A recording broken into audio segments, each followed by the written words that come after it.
طلباء کی اخلاقی نگرانی بھی آج کل بہت ضروری ہے.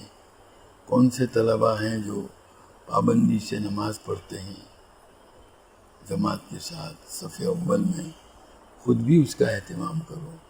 اساتذہ نہیں کرتے، اس لیے طلباء میں بھی اس کا اہتمام نہیں ہوتا. اور یہ آپ کی ذمہ داری ہے. یہ نہ سمجھے کہ بھئی یہ ہم تو اپنی نماز اپنے کمرے میں پڑھ لیں گے. جب آپ اس طرح کا مزاج بنائیں گے تو طلباء کا ذہن نماز کے لیے صحیح نہیں بنے گا، وہ نماز کے پابند نہیں بنیں گے، جماعت کا اہتمام نہیں ہوگا، تکبیر اولیٰ کا اہتمام نہیں ہوگا ان کو. اس لیے آپ خود پہلے ان چیزوں کا اہتمام کریں. یہ عملی تربیت ہے. اس صورت میں آپ کچھ نہیں کہیں گے تو بھی انشاءاللہ فائدہ ہوگا آپ کے اس عملی طور پر کرنے کی وجہ سے. نماز کے وقت اپنے پاس پڑھنے والے طلباء کو بھی دیکھ لیا کریں ہیں کہ نہیں جماعت میں برابر.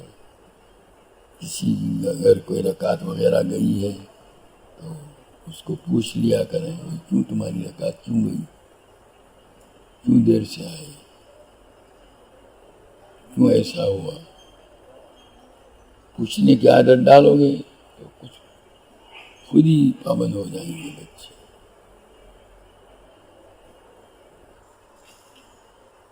موبائل وغیرہ سے ان کو دور رکھیں.